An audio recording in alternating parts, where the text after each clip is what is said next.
most significant climate legislation in our nation's history. It's fueling investments in renewable energy, propelling us toward our climate goals while expanding economic opportunity for Americans across the country. Abroad, our work has included launching just energy transition partnerships and calling for the multilateral development banks to evolve so that they're better equipped to help countries address global challenges, including climate. But we know there's much more to do. We need to use all the tools at our disposal creatively, thoughtfully, and at scale. I believe that harnessing the power of markets and private capital is critical, and this includes efforts to grow high-integrity voluntary carbon markets. High-integrity VCMs offer significant potential economic and climate opportunities. They can enable buyers to source cost-effective credits from different technologies, ecosystems, and geographies. And they can channel capital towards the most effective climate solutions. Today, VCMs are relatively small, but these markets have the potential to support significant decarbonization if we address some key challenges. So let me discuss those now. Unlike commodities like nickel or soybeans that may be physically delivered to the buyer for inspection and use, the emission savings associated with the carbon credit are generally delivered to the atmosphere. This makes it more difficult to assess the quality of carbon credits. That is, whether they really are associated with emission savings. In recent years, researchers and journalists have found that a number of projects have not delivered the quality or quantity of emission savings they claimed. There are also genuinely hard questions of market design, such as how VCMs can ensure that emissions-reducing activities are durable and truly additional. Fortunately, we're currently seeing a renewed wave of civil society, corporate, and government resolve to address these challenges. At the Treasury Department, we've been conducting extensive market outreach to understand these challenges and what further actions need to be considered, including relating to market oversight and potential regulation. I was pleased to see CFTC Chair Benham, who's led work in this space for several years, recently propose important guidance on VCM contracts. We're also actively working with international partners, bilaterally and through multilateral fora like the G20 on these issues. Many of you in this room are also pursuing important efforts. Multi-stakeholder groups like the ICVCM and VCMI are working to raise integrity standards. Groups like carbon credit rating agencies are looking to provide credit buyers with a clear view into the quality of what they purchase. Today, I'm proud to mark the next milestone in our collective efforts. Treasury, together with colleagues from across the administration, and after extensive stakeholder engagement, is releasing a joint statement and key principles to support high-integrity VCMs. Let me highlight 3 key aspects of the principles. First, supply integrity. Carbon credits should meet high-quality atmospheric integrity standards. They should represent real emissions reductions or removals, and there should be guardrails to avoid negative environmental and social impact, and to support co-benefits like local economic development and biodiversity. To date, we've seen too many examples where credits failed to meet these criteria. We know this market can do better, and we're committed to helping strengthen it. Second, demand integrity. Corporate buyers should prioritize reducing their own emissions, particularly through transition planning, adopting net zero targets, and transparently reporting on progress. Treasury's Principles for Net Zero Financing and Investment, released last year, provide guidance here. Participation in VCMs should complement these efforts. Third, market integrity. Many participants have told us that transacting in VCMs is difficult. It's a fragmented market with high search costs and low transparency. We encourage market participants to continue efforts to address these challenges through innovative products and services, and believe government could play a role here too. Though these principles are voluntary, we believe they can help guide efforts to address the challenges and take advantage of the opportunities associated with high integrity VCMs. So let me be clear. We applaud companies that finance decarbonization through purchasing high-quality carbon credits. We want this market to succeed, but that requires a widespread commitment to integrity that instills market trust.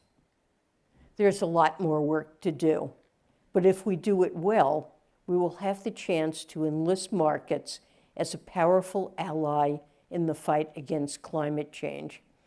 Thank you all for joining us here today. Thank you.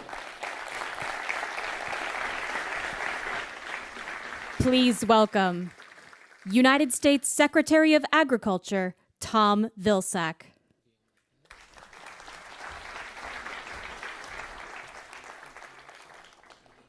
Good morning, everyone. It's good to be with you today.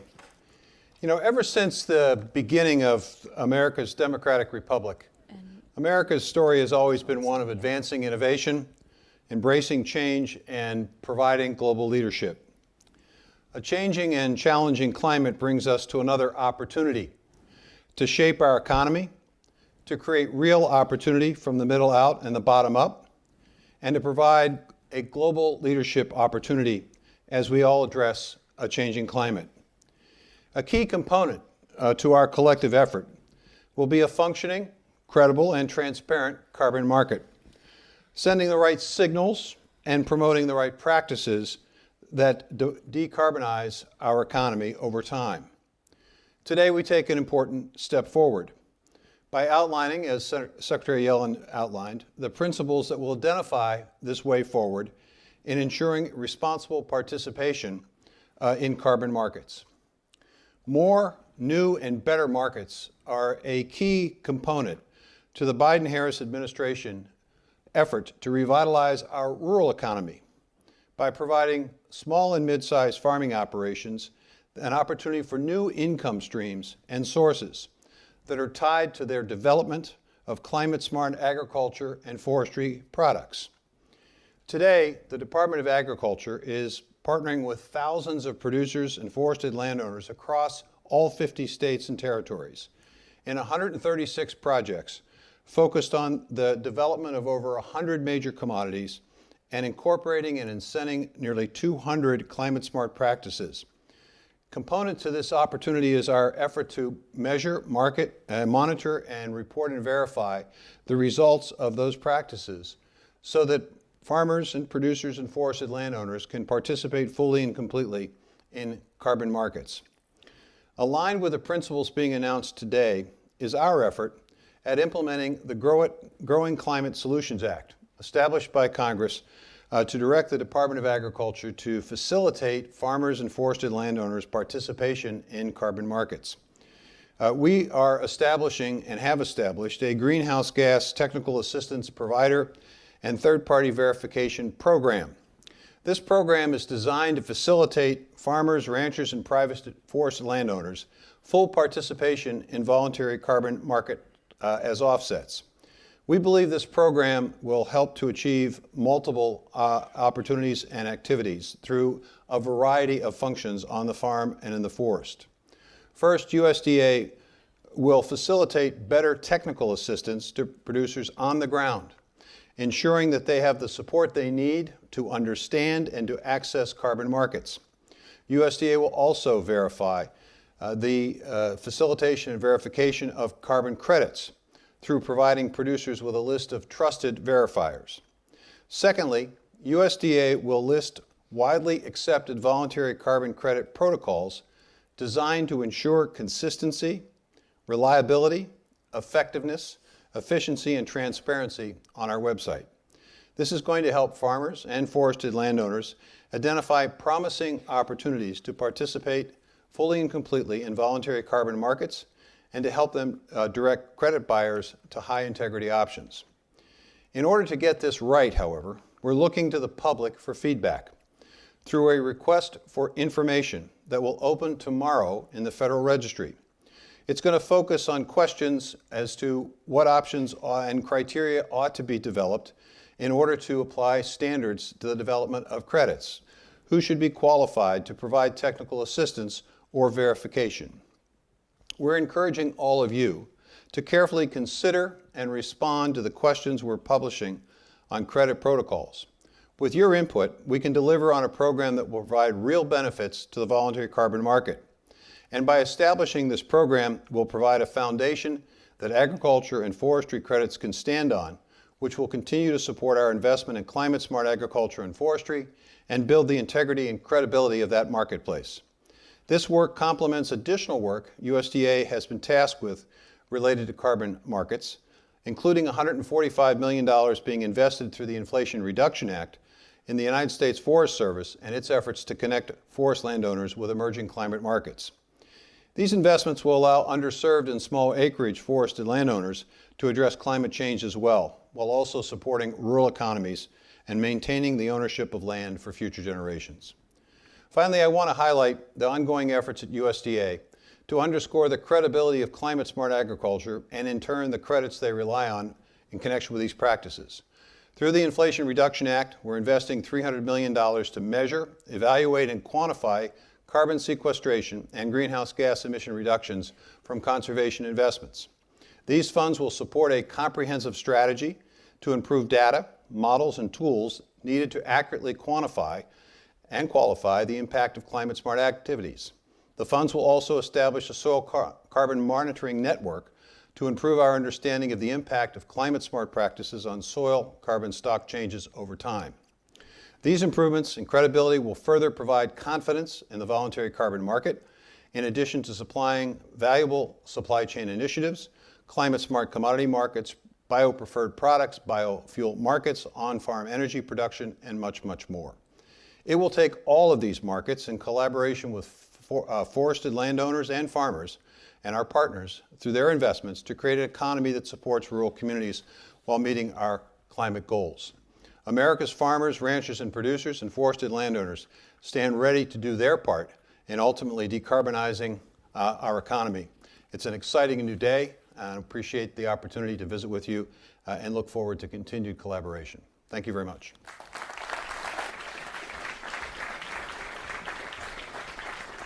Please welcome United States Secretary of Energy, Jennifer Granholm.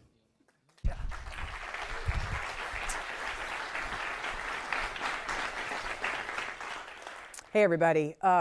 So DOE is really proud to have helped shape this vision for high integrity, high impact voluntary carbon markets. We want to solve a challenge that's familiar to so many in corporate America, which is that the private sector wants to be part of solving the climate crisis, but companies also need to make sure that they're making smart investments. They need to be confident that what they're paying for is really taking pollution out of the atmosphere. and that there are real benefits delivered to communities. And that's what this is all about. So DOE's traditional role in all of this space has been technology development, funding R&D to make carbon dioxide removal technology more efficient, more effective, technologies you can be confident in. Our labs and applied energy office have spent decades working on a range of solutions. In 2022, though, we brought these work streams together by launching our carbon negative shot. It's an earth shot, a goal of slashing carbon dioxide removal to less than $100 per metric ton within a decade. Bless you. DOE has helped to drive serious advances for carbon dioxide removal technologies across the board. It's one reason why I think now VCMs have the potential to be so impactful. And so then President Biden's Investing in America agenda has supercharged this work because it gives our department this holistic set of tools to be able to help these promising decarbonization technologies make it to market. And so now we're not just developing the tech, but we're also showing it can be deployed at scale, like with our direct air capture pilot projects. We're building supportive infrastructure on the grid as well. We're making communities, surrounding communities, have a say by community benefits agreements. What are these sites going to be doing to help employ the local community, reduce pollution, to have greater economic growth? So we're doing all of that. And one area where we are especially innovative, I think, is in building demand for emerging technologies. So for example, one of the challenges of deploying CDR is the unique business model. It requires creating demand for something that is motivated entirely by climate action. And so credibility is literally the commodity. So it's why it's a problem that VCMs haven't always lived up to their promises, and it undermines companies' willingness to invest. It hurts the CDR industry's ability to get off the ground. And so the question is, how do you build credibility and create demand? So the federal government, we're putting our money where our mouth is. The bipartisan infrastructure law gave DOE $35 million to develop the carbon dioxide removal purchasing prize. DOE has been evaluating these CDR projects across the country and across a number of approaches, and we are looking at their technical merits, we're looking at their business plans, and we're looking at their plans to work with communities. And today, because of this prize that was launched, we're pleased to announce 24 semi-finalists, and they range from DAC plants in Colorado to biomass systems in Texas to rock weathering projects in the Northeast to carbon sinks in California. These 24 projects, as I say, are semi-finalists, and we will be evaluating them, their legitimacy, their market plan, their et cetera, bringing it down to eventually 10 projects. We hope that will happen before the end of this year. And the great thing about this is that it is a win for the industry because we're going to jumpstart the market. We will be doing the work for y'all, for everybody, in terms of identifying what works, what actually can meet these principles. It's a win for future credit buyers because we take on some of the risk and we give them the confidence that the projects are legit. And I have to give my hat tip to the private sector, particularly Google, for example, has stepped up to match in our purchasing prize what the federal government is putting in. So now it's $70 million. And we want to encourage others, whether they're NGOs, nonprofits, philanthropies, or the private sector, to step up as well, because we will have been able to vet all of these projects and de-risk it for you. So it's another example, I think, of how the Biden administration is taking this government-enabled, private sector-led approach to building the clean energy economy. We're giving the private sector the tools that they need to make real, meaningful contributions to our fight against the climate crisis while making their businesses more competitive. And all these tools are meant to be used together. So, use the commercial clean vehicle tax credit to electrify your fleet. Use the investment tax credit to put solar on your buildings. Purchase carbon credits to offset the toughest emissions in our value chains. Don't think either or, but both and. So, look to your left, look to your right. This room is full of present and future leaders in this cleaner, greener economy that we are building. But the ones who are going to get ahead are the ones who get started right now. So thank you for your leadership to all of the VCMs to date, all the work that's been done. Now consider committing to purchasing these vetted, legit credits. And thank you all for being part of this race to the top. I hope to see you all there. Thanks so much.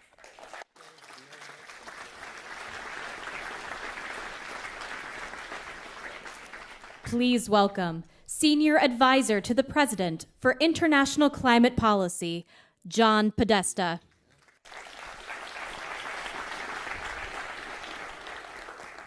Good morning, everyone, and I hope everyone's here in the audience is ready to race to the top, as the Secretary charged us with. Let me start by thanking Bloomberg Philanthropies, EDF, and C2ES for hosting this event, and thanks to my colleagues, Secretary Yellen, Secretary Vilsack, and Secretary Granholm for their partnership in this. As Secretary Yellen noted, from day one, President Biden set out to tackle the climate crisis with every tool in our toolkit, both at home and abroad. He rejoined the Paris Agreement and reestablished U.S. climate leadership on a global stage. He passed the largest climate and clean energy investment in history, the Inflation Reduction Act, which slashes emissions from the power sector, from transportation, from buildings, from industry, and as you heard, from agriculture and forestry. The Inflation Reduction Act, as Secretary Granholm noted, is government-enabled but private sector-led, and we've seen a tremendous response already with over $400 billion of announced investments in clean energy manufacturing and deployment. In order to deploy clean energy at the pace and scale that the climate science demands, we need to harness the capital and the innovative capacity of the private sector. As I noted, we have seen a tremendous response, particularly to the IRA, but even more work is needed to get additional private capital off the sidelines and support businesses big and small, as well as partners in other countries that are building climate solutions and sustainable economic growth. High-integrity carbon markets can do that and help accelerate our progress towards a net zero world, but only if we do what it takes to get them right. Carbon markets need to support the climate ambition that climate science demands of us. They need to represent real, additional, permanent emissions reductions and avoid leakage when emission reductions from one place are simply replaced by increased emissions someplace else. They need to deliver the finance that developing countries need to help lead building their clean energy economies and protecting their natural resources. They need to create the confidence that investors need to participate. They need to incentivize high-quality emissions reduction activities that we need now, as well as carbon removal technologies that we'll need in the long term. They need to spur activity both at home and abroad, especially helping our partners in developing countries grow entire sectors of their economy in a climate-friendly way. And they need to deliver direct, tangible benefits for communities and workers who have often been left out and left behind, and for the indigenous peoples who are on our frontline defenders of tropical forests. That's a lot. They need to do a lot, but we believe, And as you've heard from our cabinet secretaries today, the federal government has been and can be involved in initiatives that have shaped voluntary carbon markets for well over a decade.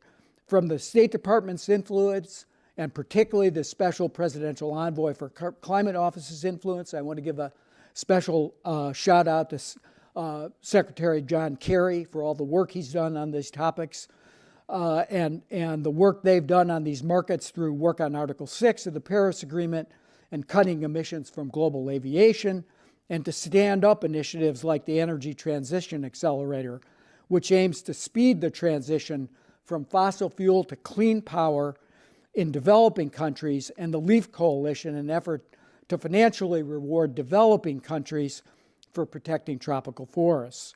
To the Department of Energy, as you just heard from Secretary Granholm's, direct purchases of carbon dioxide removal credits to the Department of Agriculture's new authorities on third-party verification and technical assistance for carbon markets under the growing Climate Solutions Act. Today, the Biden administration is taking another significant step forward to strengthen this ecosystem by releasing new principles for responsible participation in voluntary carbon markets. These principles clarify the U.S. government's approach to engaging with and shaping these markets. They make clear that we value robust standards and high integrity to ensure that 1 ton actually equals 1 ton of emissions reduction or removal, and that credit buyers support their purchases with credible action. They say that buyers that use credit should first prioritize measurable emissions reductions within their own value chain. They urge these markets to avoid social and environmental harm and to support co-benefits like jobs and conservation of biodiversity. They emphasize the critical importance of ensuring that voluntary carbon markets provide opportunities for full and equitable participation of developing countries. And they support the transparency by setting high expectations for public disclosure of purchased and retired credits. These principles are about laying our marker as a U.S. government on how this one type of tool can best support our climate goals and complement the rest of our climate and clean energy efforts at home and on the international stage. We're grateful to our partners inside and outside of government who've made today possible, and we know that together we can build voluntary carbon markets that can support communities, accelerate the energy transition, and protect our planet. Thank you.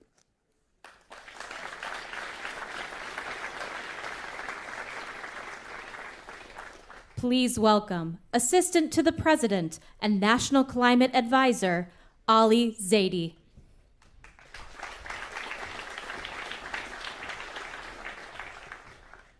Hey, everybody. So often, I think when we have a conversation about climate change, especially with audiences focused on the financial sector, we talk about risk. And when the president signed his executive order in May of 2021, that was a big part of the focus. How do we look at the risks to our workers? The Department of Labor advancing standards, rules of the road to scrutinize the risks that we see to our pensions.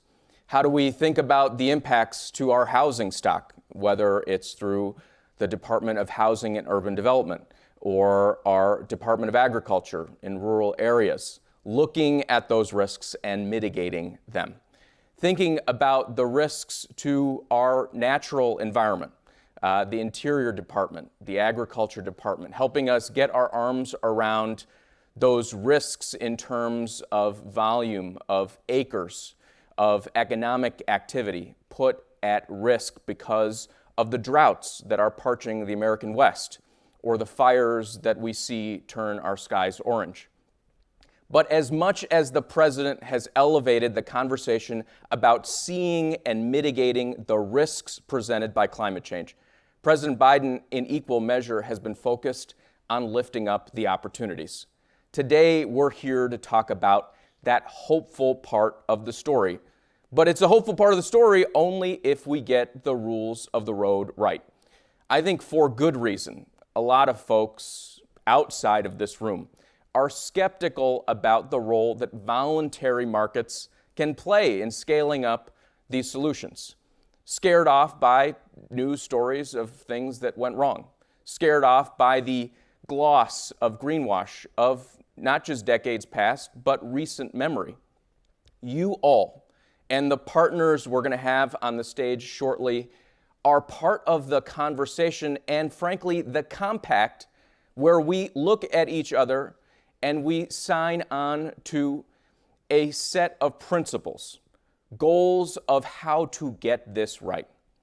And the key is this: to see the voluntary markets as a complement, as a way to actually run out faster than compliance markets, run out faster than what is mandatory and on the books. You've heard it from our cabinet today, but from the first day of this administration, President Biden looked at all of us and he said, whether it's the industrial sector, for too long, too hard to decarbonize, or transportation, parts of it, aviation, heavy-duty trucks, for too long looked at as hard to decarbonize, whether it's buildings, our homes, or the offices, those skyscrapers that reach such great heights, whether it's our agriculture sector or non-CO2 pollutants, we've got to have all of that in our sights. And in this decisive decade for climate action, let's not forget the clarion call from the scientists. In this decisive decade for climate action, we need to sprint out and make the requisite progress. And as we do that, I think that's the thrust of today's gathering. As we do that in this critical moment, the occasion for failure, the occasion for setback has been diminished by the shot clock that's in front of us. And in that furious race to get it right, to meet the moment on climate change, we've got to make sure the handoffs are tight, the data is transparent, and we're all running as fast as we can, not using this as an excuse to slow down, but as an occasion to speed up. So we're doing all of these things, I think, together with great success.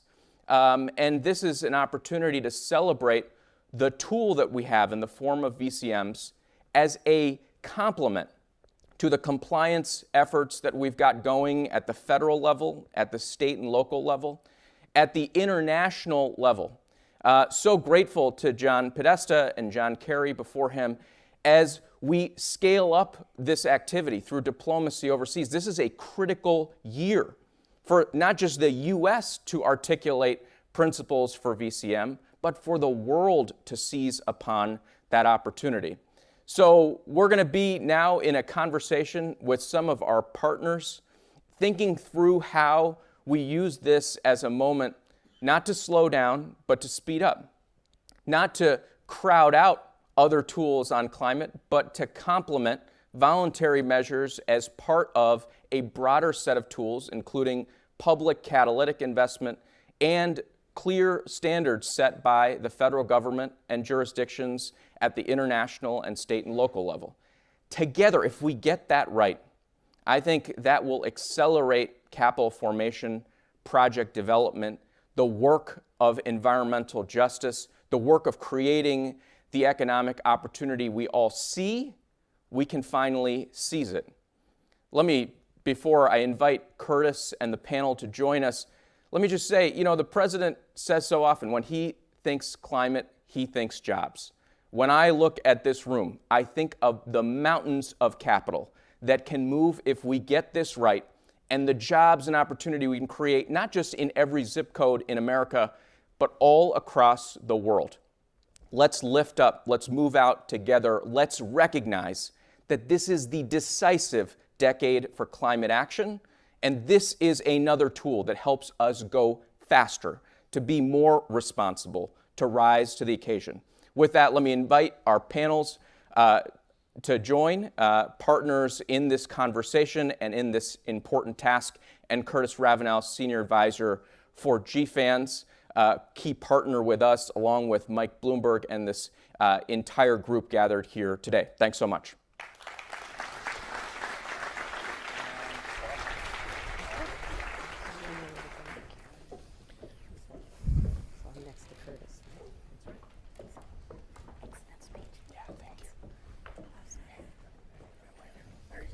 Hello, welcome. We've got a great panel today.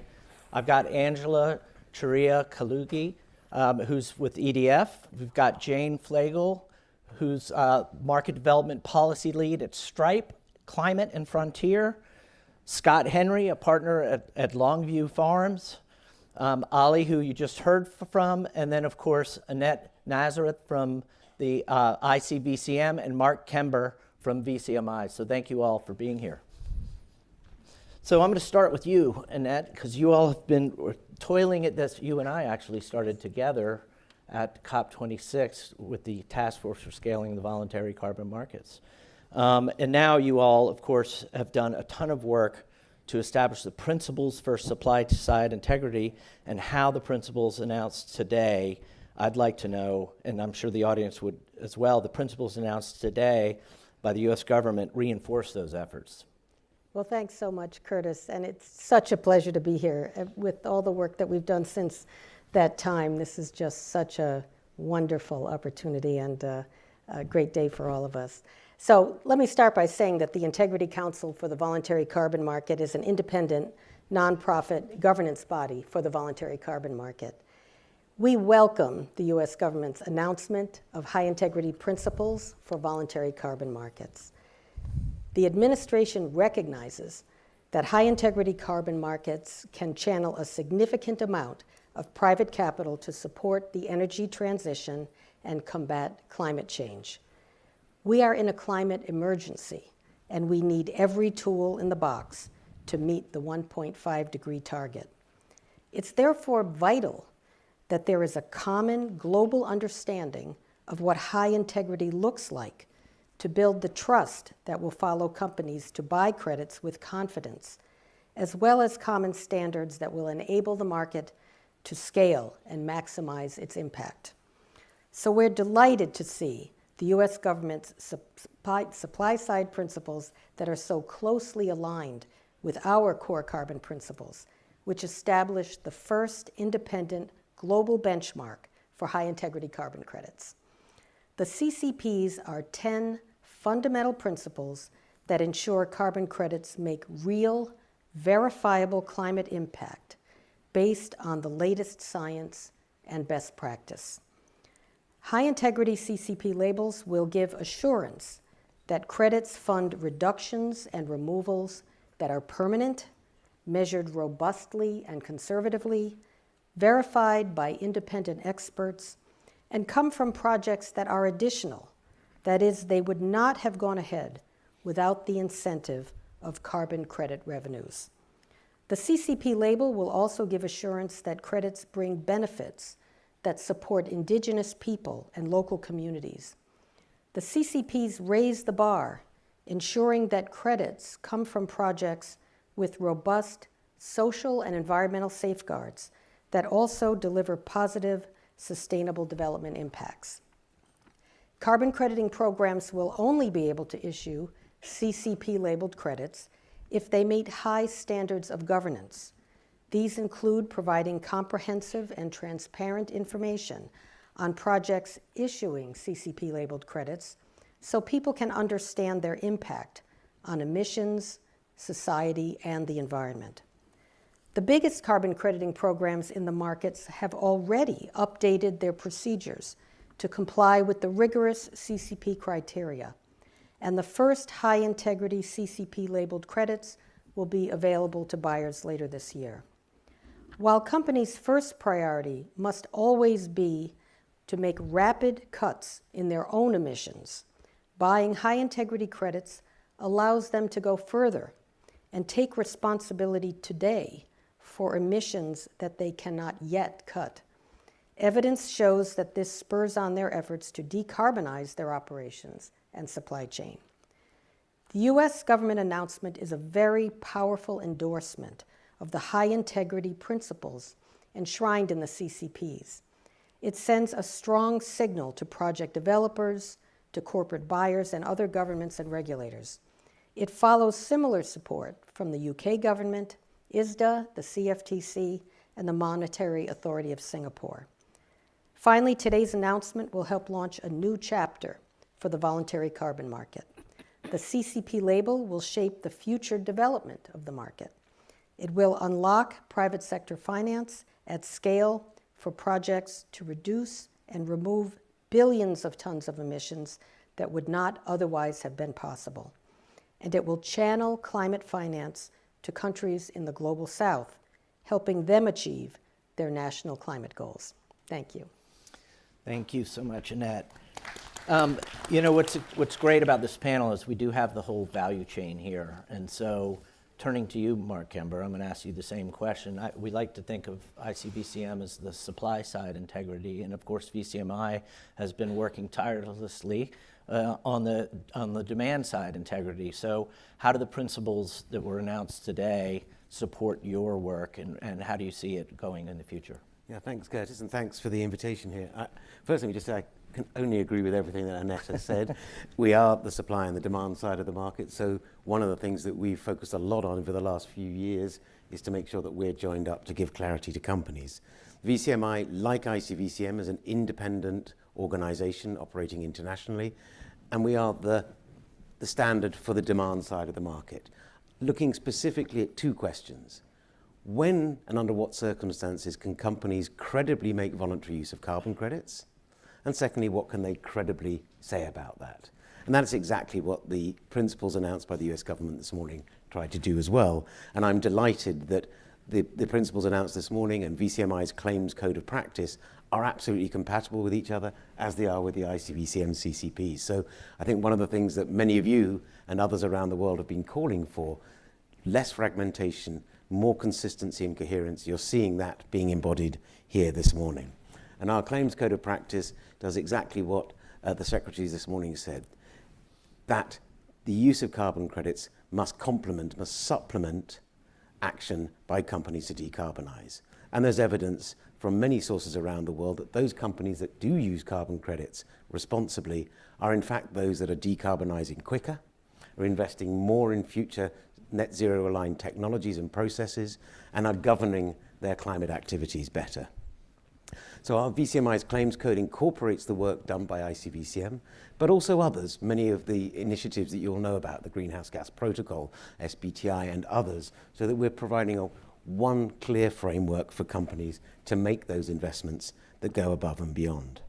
And we delivered our claims code on the back of an 18-month deliberative process, including stakeholders from all walks of society. Our country contact group includes representatives from over 60 governments, and we engage with NGOs, with the private sector, the financial services industry, and others. Not everyone agrees on everything, but I think, like the ICVCM process, the ability to bring people together and find common ground is what underpins the integrity and the strength of both of our respective initiatives. And as we've heard already, VCMI doesn't believe that voluntary carbon markets are a panacea. They're not going to solve all the world's problems. But at a moment where there are huge opportunities to reduce and remove emissions all around the world that are not being captured because the finance is not flowing, because companies are not confident at the moment of how to invest and where to invest with credibility, what we've heard this morning and what both our organizations do will give them that confidence. And a market that could grow from a rather paltry 1 or 2 billion now to perhaps $50 billion a year in 5 or 6 years' time, leveraging in turn perhaps another 250 billion through increased investment, the confidence that carbon credit finance can bring, can only be important in filling that huge climate finance and mitigation finance gap that we have. So that's why today's announcement is so important. It builds on the work that we've been doing. It gives us confidence to go further. But most importantly, it should give companies confidence that they can now invest in voluntary carbon markets within a framework that is based on integrity and trust, and they can build that scale. That's not to say that there will not be criticism, there will not be scrutiny. We need scrutiny. And Annette, as a former regulator, often says that transparency is exactly what we need. But those who are doing it right shouldn't fear transparency. They should embrace it, because that will raise investment. So thank you once again to the US government and all its representatives for announcements this morning. We will continue to work with you and with each other to drive this market on the basis of integrity and therefore reach its proper and true scale. Thank you. Thank you, Mark. And absolutely. So, Ali, I'd invite you to share some reflections on this work. Obviously, for you all to step up and put out these principles, you had to rely on best practice in the market. So if you could tell us a little bit about how you all arrived to where you did today, and built on the work of ICVCM and VCMI and others, please. Yeah, look, I think we were very keen to not start from zero base. Right. And in fact saw our role as lifting up threads that are in the fabric that's being woven by these international organizations, by the conversation that's happening here in the United States and around the world. And what you hear from us, I think, and hopefully is a signal to the private sector, is real areas both of concern, but also of, I think, enthusiasm that we do believe that there's an opportunity for this to be a way to go faster, for folks to invest in their value chains, for this to not be a CSR exercise, but rather integrated into core business functionality. And I think the other big thing is, in addition to building on these macro frameworks, we've also looked really on a sector by sector level at best practices. I think what you saw from Secretary Vilsack, the focus on agriculture, that's a place where there's been profound, I think, prolific work, including by our regulator, the CFTC. So I think looking sector by sector as well as the macro, and I think building in harmony and in tandem with that and lifting up the threads we think merit particular attention.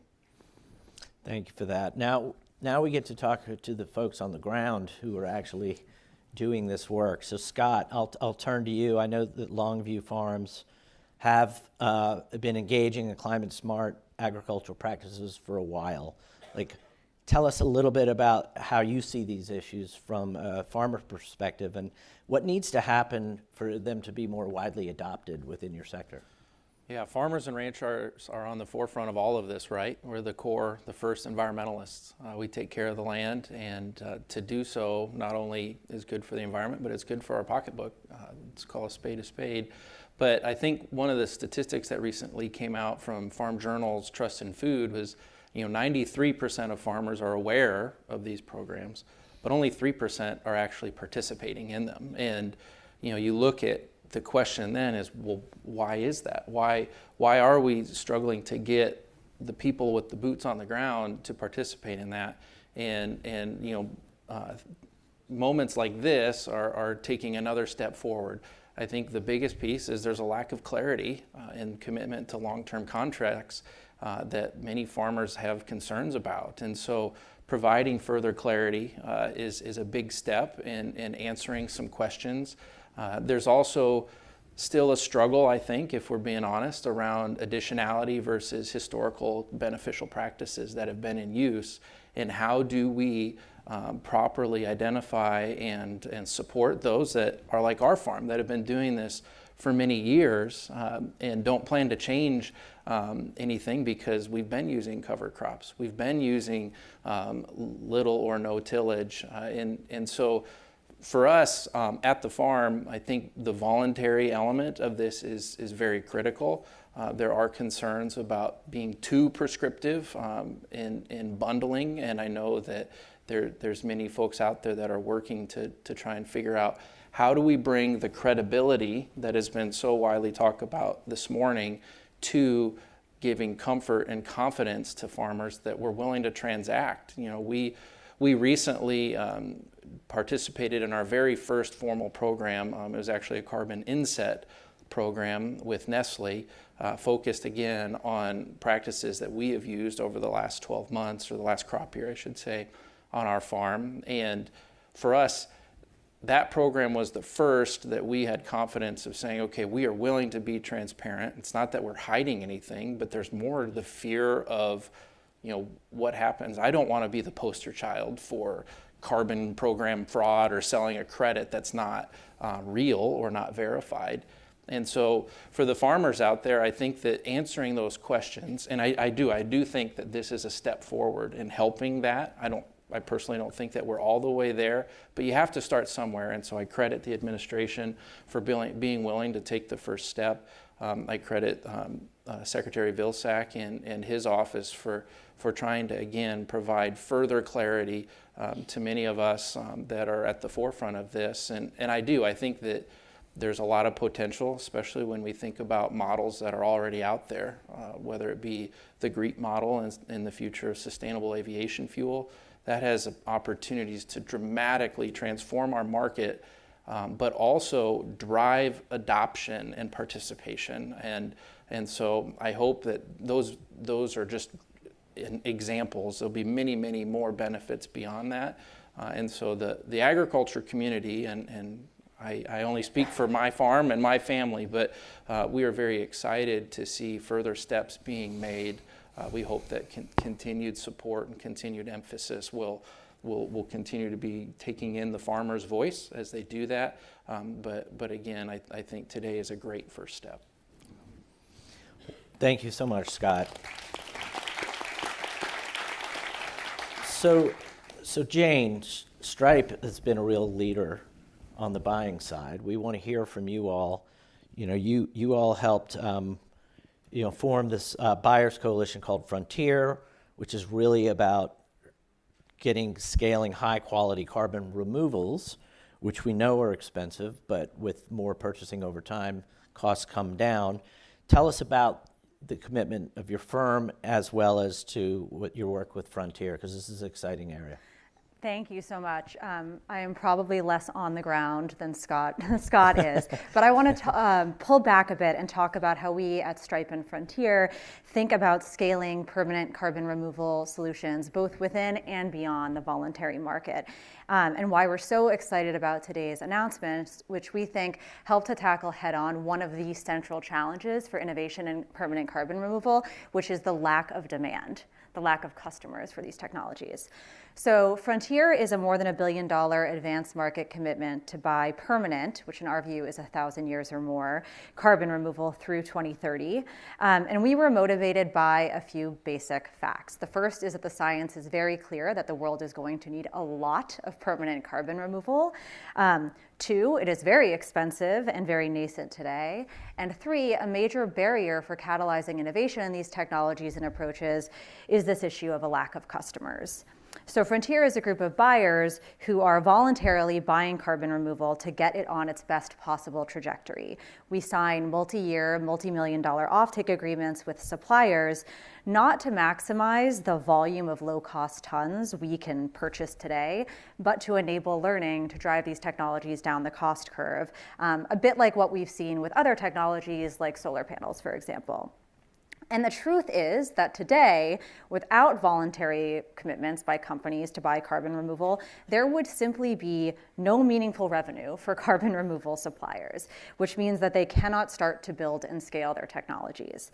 The principles released today underscore the value of this approach and the importance of catalyzing demand for high-quality carbon removal more generally by clarifying that permanent carbon removal must make up a larger share of carbon credit purchases over time.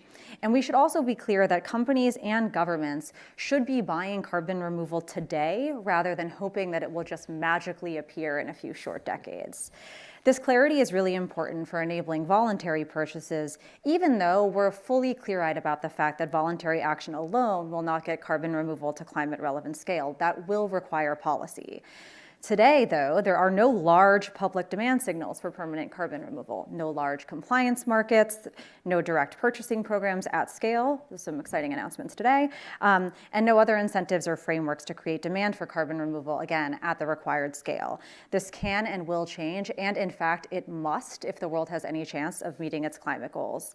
I just want to say a word about DOE's announcement today, which we're very excited about. They announced the semi-finalists for the Department of Energy's Carbon carbon removal pilot purchasing prize, one of the first times in the world that a government has taken steps to directly procure high quality carbon removal. We're super excited about this. The US government is leading not only in defining what good permanent carbon removal looks like, but also in experimenting with demand pull policies to catalyze innovation. The world needs a lot more of this, and we are super excited about the government's leadership here. And lastly, I'll just say a well-functioning ecosystem that encourages companies to buy permanent carbon removal, again, today, not at some unspecified date in the future, is fundamental to achieving our climate goals while public programs get off the ground. And today's announcements go a long way toward helping us get on that trajectory.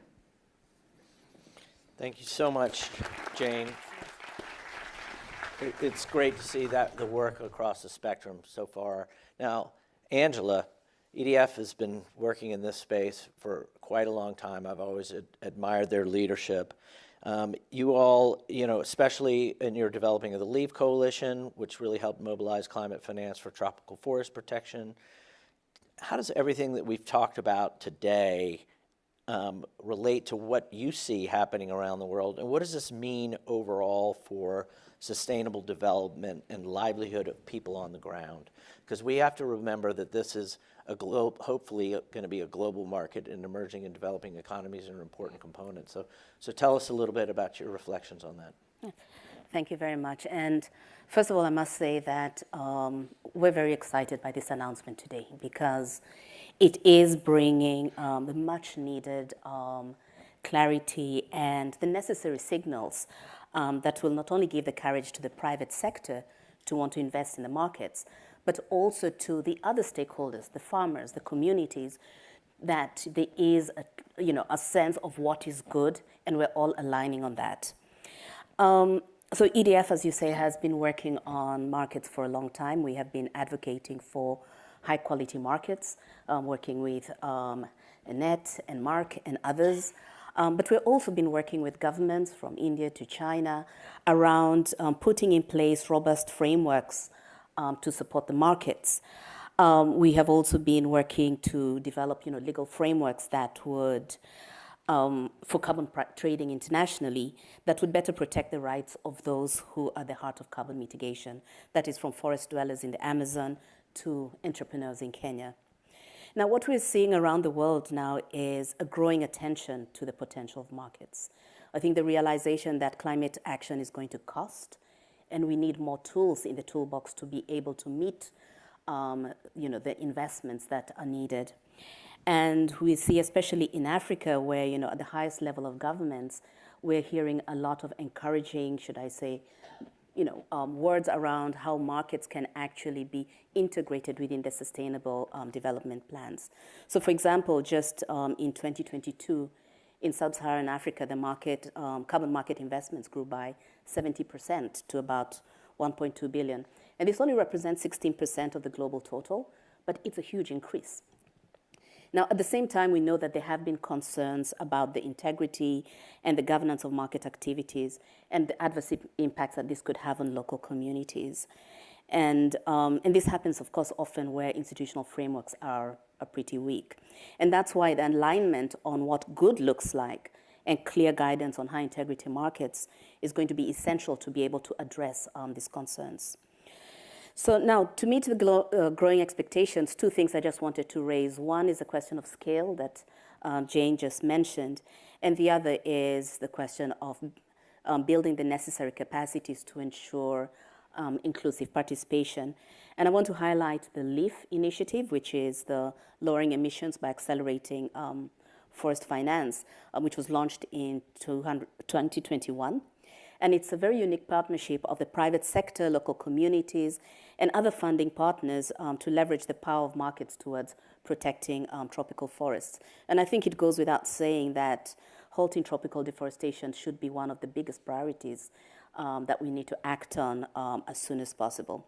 But we know that attracting finance for this has been difficult. And LEAF has actually made this much easier. With some of the world's largest companies like Amazon and governments like the US government, who have collectively committed about 1.5 billion and growing in purchase pledges to source high quality credits from tropical forests. And what we're also seeing is that through the LEAF coalition, it's creating incentives to improve governance, to drive policy reforms, and large-scale implementation to drive, to tackle deforestation.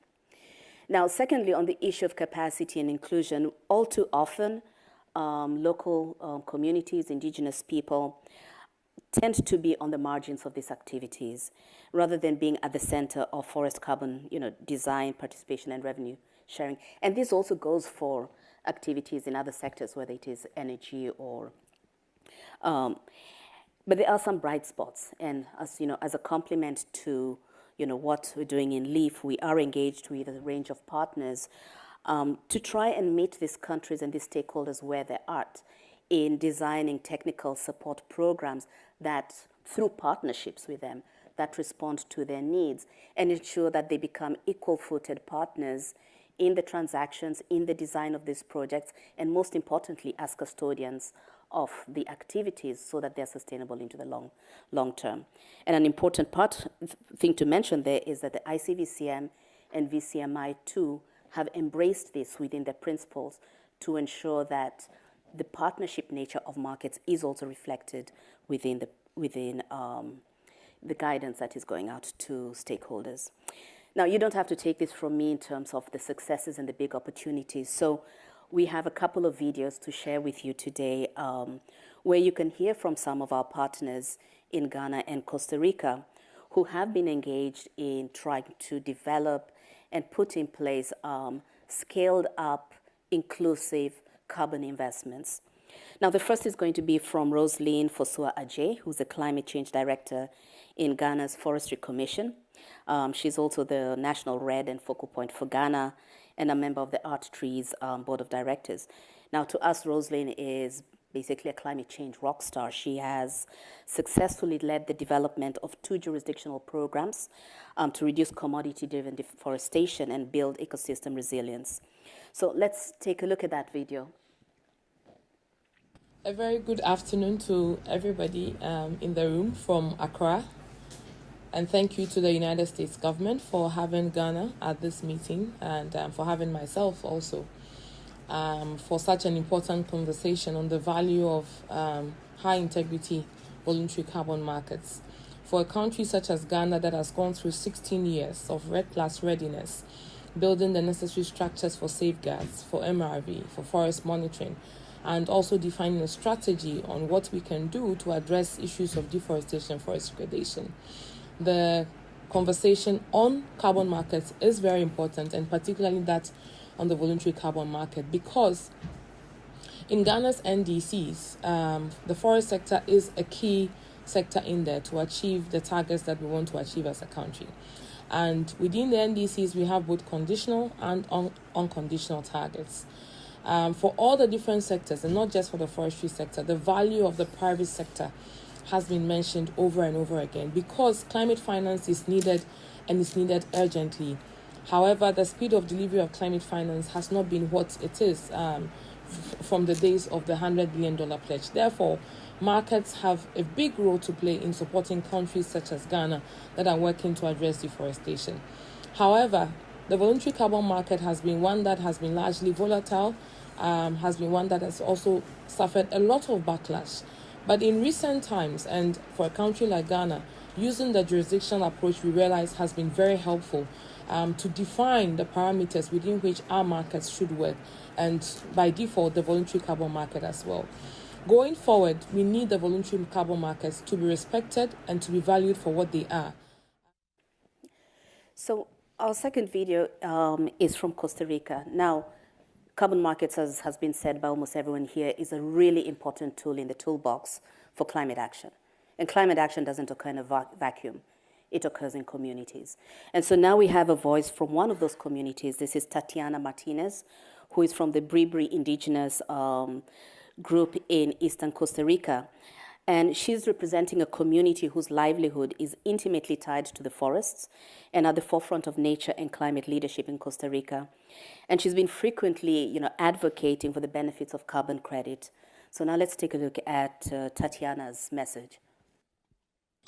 Los mercados de carbono generan ingresos adicionales a las comunidades indígenas, a través de la venta de carbono, además de financiar proyectos comunitarios de infraestructura para salud, para educación, entre otros que generan sostenibilidad a las comunidades, además de incentivar la conservación y gestión sostenible de los bosques que se alinean con las prácticas ancestrales, permiten el consentimiento informado, la distribución equitativa de beneficios, el monitoreo participativo y el respeto por los derechos de los pueblos indígenas. Thank you. Will you all please join me in congratulating the panel on an excellent discussion?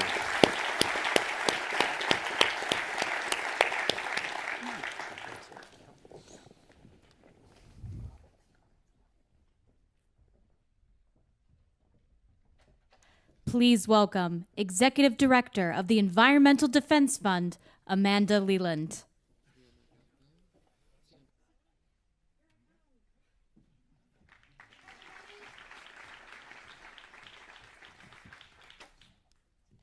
I'm your closer today. It's nice to see you all. This has been such an important conversation. We thank Secretaries Yellen, Vilsack, Granholm, Special Envoy for Climate John Podesta, National Climate Advisor Ali Zaidi, and all of the terrific speakers this morning. I think a way to put this is that today's announcement demonstrates a whole of government approach to unlocking much needed investment in climate action around the world. By establishing a consistent and supportive policy framework for voluntary carbon markets, the United States is sending an important signal to the private sector that's going to complement, you heard this today, complement the other big steps that this administration has taken to reduce climate pollution. So first and foremost, let's give a huge applause to President Biden and this administration for their leadership on climate change. Woo-woo!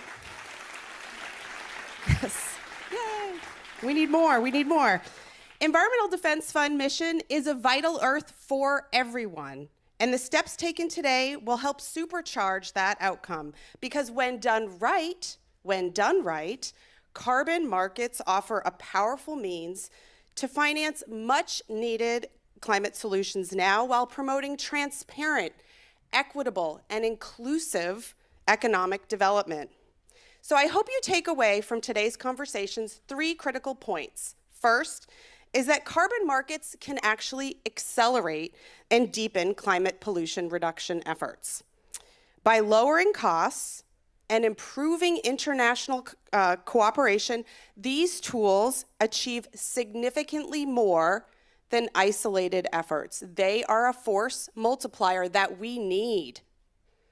Second, is that many, many communities around the world want to participate in voluntary carbon markets. Economic opportunity, climate action, and sustainable development can go hand in hand. This is particularly important for the communities that are on the front lines of climate change. And this is why we must prioritize solutions that are equitable, that are inclusive, and that are environmentally friendly and work. Now, the third point is that carbon markets help bridge the finance gap. Even with the money that governments have already put on the table, we aren't anywhere near the level of investment that's required to meet this moment. We got to meet it the moment now. And this guidance, this approach is going to help unlock much needed private capital in the moment that we need it, possibly tens of billions of dollars from the private sector by 2030. Climate change is an existential crisis, and the speed and the scale of solutions really matter. For all of us today, and for humanity into the future, as one part of the solution set, we call on companies to invest in high-integrity voluntary carbon markets to deliver transparent, credible, and equitable outcomes for people and the planet. Thank you all for joining us today, and I hope you enjoy the rest of your day.